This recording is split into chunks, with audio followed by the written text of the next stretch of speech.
Hey everyone, welcome back to my channel. You need to watch this if you struggle with housing costs. Why? Because having a place to live is kind of a big deal. It's not just about four walls and a roof. It's about stability. It's about security. It's about having a place to build a life. But right now, in 2025, the American dream of homeownership feels more out of reach than ever for millions of people. So let's break down this housing crisis, see how we got here, and explore some solutions. We all know someone struggling with housing costs. Maybe it's your friend who can't afford to move out of their parents' basement. Maybe it's your coworker who commutes 2 hours each way because they can't afford to live near their job. Maybe it's you. The housing crisis isn't just a statistic. It's a story playing out in every corner of America. Remember a couple of years ago when everyone was talking about a hot housing market? Yeah, well, things have cooled down a bit. But here's the catch. Homes are still crazy expensive. We're talking record high prices in many parts of the country. And those mortgage rates? Let's just say they're not making things any easier. Here's the reality. We're short almost 4 million homes in America. That's right, 4 million. It's like trying to fit everyone in a stadium built for half the crowd. And when there's not enough to go around, guess what happens? Prices skyrocket. It's basic economics, folks. So, how did we end up in this mess? Well, it's a perfect storm of factors. First, we've been building way fewer homes than we need for years.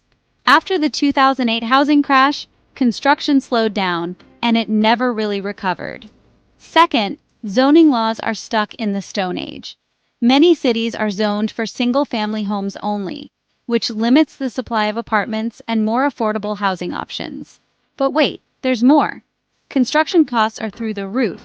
Lumber prices, labor shortages, you name it, it's all adding up.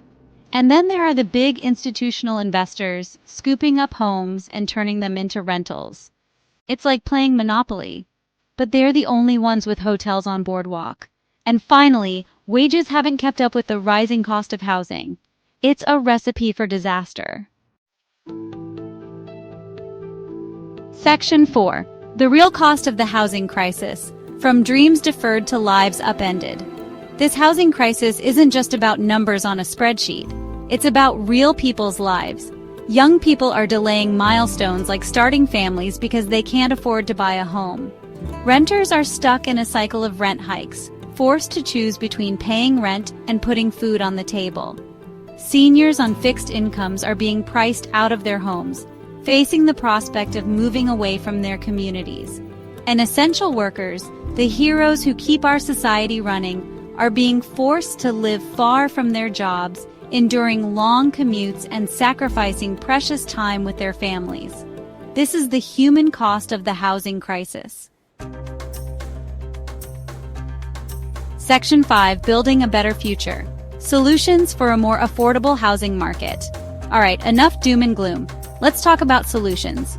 First, we need to build more homes. Like a lot more homes. And not just luxury condos, but a mix of housing types that are affordable for everyone. Second, let's rethink those outdated zoning laws.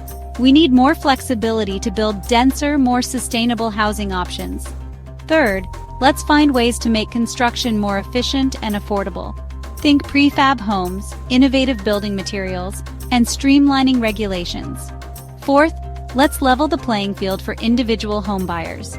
We need stronger tenant protections, down payment assistance programs, and policies that discourage speculative investment. Section 6. The clock is ticking. Why we need to act now on housing. This housing crisis isn't going to solve itself. In fact, it's only going to get worse if we don't act now. The longer we wait, the more expensive it will be to fix. We need our elected officials to prioritize affordable housing. We need to hold them accountable for finding solutions. This isn't a partisan issue. It's a human issue. Everyone deserves a safe, affordable place to live. It's time to stop treating housing like a commodity and start treating it like the essential human right that it is. Section 7. A call to action. Let's build a future where everyone has a place to call home. Look, I'm not saying this is going to be easy. but I am saying it's possible. We can build a future where everyone has a place to call home. It starts with each and every one of us. Get involved in your community. Support organizations fighting for affordable housing.